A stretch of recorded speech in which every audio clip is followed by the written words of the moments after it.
So after everything I just said in my reintroduction video, we're going to talk about the latest and greatest.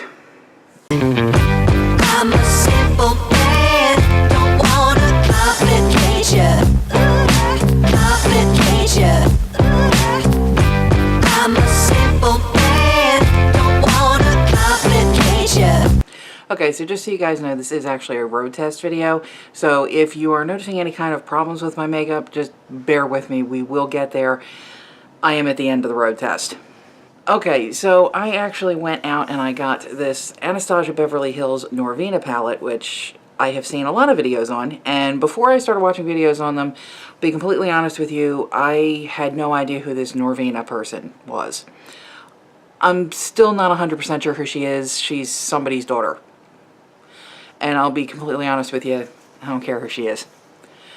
I do, in fact, like the palette, and I did buy the palette because I liked it, not because I had any clue who she was. So if you're like me and you actually do hit YouTube before you spend $42 on a palette full of eyeshadow, you probably are already aware of some of the issues that people are reporting with this particular palette. The main issue being that it is extremely powdery.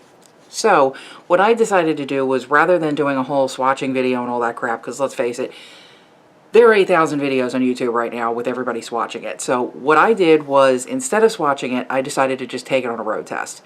I'm not going to do a look or a tutorial or any of that kind of garbage right now. I am just going to tell you what my experience was.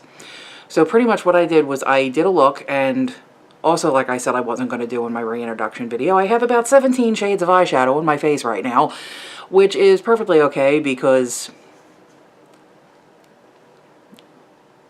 we get a sampling of more of the eyeshadows. But I went ahead and I tried out a whole bunch of these, and the only ones that I'm going to swatch for you are the ones that are actually on my eyes. And we are going to discuss some of the issues that I have with it, pros, cons, you know, all that good stuff. So basically, the colors that I did choose to use in this palette were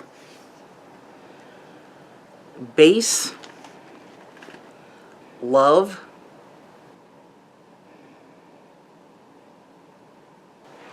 Celestial,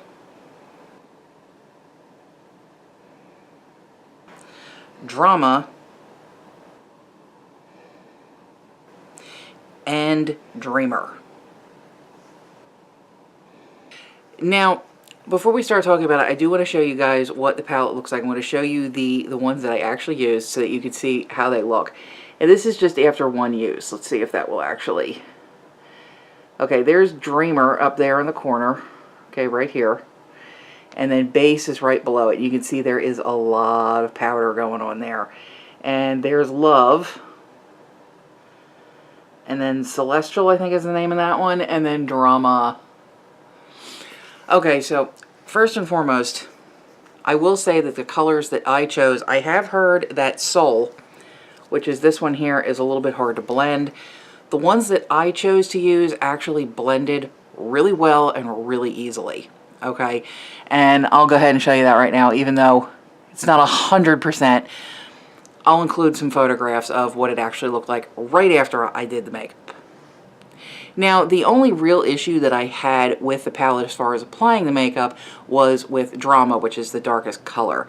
And the issue that I had there was an incredible amount of fallout. Now, have you guys seen that commercial for the makeup cleansing wipes where the girl's sitting there dabbing her eye and then all of a sudden she's got all this black crap all over her face? Yeah, I looked exactly like that. That is exactly what I looked like. And I'll be honest with you, it didn't look like a lot of fallout. It looked like, you know, your standard amount of fallout. It was, you know, I get a little bit of fallout on a lot of my palettes. But as soon as I started trying to wipe that away, I ended up smearing it all across my face. So I did, in fact, end up having to use a makeup removing wipe to get it off. And I'm going to recommend that if you're going to use the palette, especially if you're going to use some of those darker colors, I'd go ahead and do my eyes first before I do my foundation, because fallout is a real... Now, I'll be honest with you, I do like how the look came out. I really do enjoy the makeup. I think it held up fairly well. The only issue that I have is one of my eyes. Where is it? Where is it? It's not that one. It's that one, of course, where the light's not hitting it. You can see it kind of collected here in the corner of my eye. Other than that, it didn't seem to have too much of trouble. And you can kind of see for yourself, sort of, maybe. I do have the highlight, this is Dreamer up here, and right in here. I've got Base, obviously, is on my whole eye, because I used it as a base. This is Love in here. This is Celestial, and then I've got Drama is right on the corner, and then I kind of just fanned it up on in there. Now, here's the other issue that I had with it. This is Celestial right here. You guys see that? You guys see Celestial? I was expecting that to be a real nice popping purple. I really expected that to really pop on my eyelid. It's kind of what I was expecting out of the look. That is not at all what I got. As you guys can see, that is not at all what I got. So I was a little taken aback by that. And I'll be honest with you guys, when I put that on, I actually packed it on. I used a nice stiff flat brush and I packed that on. That's 3 layers of Celestial. Not real happy with that color. I'm not real happy with Celestial, but I'll tell you, Love and Dreamer, fabulous. They were the greatest colors. Dreamer blends in so well. It moved around. I actually got it caught at one point because I'm wrinkly, because I'm old and my skin is saggy. It did actually catch and kind of skipped, but I was able to actually fix it pretty easily, and that's something I really look for in an eyeshadow, because my skin is a little saggy. It's a little loose. It's going to happen. So I like to be able to fix it pretty easily without having to wipe it all off and start over again. And I don't feel that I needed to do that with this. And as far as Dreamer is concerned, as far as it being the highlight at the brow bone and on the inner eye, I think it does a really good job. I mean, you guys can see my light is catching the inner corners there.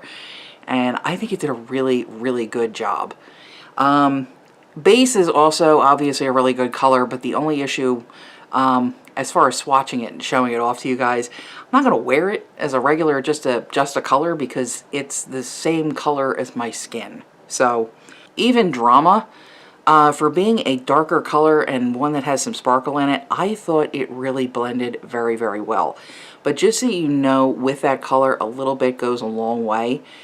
What I usually do is I use like a smaller pointed precision brush, and I just dot a little in the corner of my eye, and then I just sort of blend it upwards into the crease, and that's how I get kind of that look there.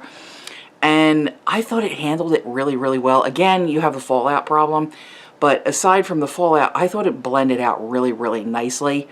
When I first put it on, I thought I had made a horrible, horrible mistake, because it is so dark and so purple. But it blended out really, really well. Overall, I really like the palette. I'm kind of wondering what's going on with Anastasia Beverly Hills, though, because I got that, what was it? What was the one that they came out with a couple years ago that, like, everybody was clamoring over? Modern Renaissance? Is that what it was? I think so, but I think they have changed their formula since they did Modern Renaissance, because that palette is one of my favorite palettes. I mean, it is a fabulous palette, and it doesn't seem to me anything like this one. I know they came out with it, was it Subculture? Something like that. I didn't buy the Subculture palette just because so many people had so many terrible things to say about it that I skipped that one. So I don't even have that one. But I can tell that there is a vast difference between Modern Renaissance and the Norvina palette. The Norvina palette is definitely a lot more powdery. Now, the Modern Renaissance palette, that was pretty powdery as well, but it wasn't as bad, or at least it didn't seem to be as bad. It doesn't seem to take the damage in the pan that the Norvina palette is taking.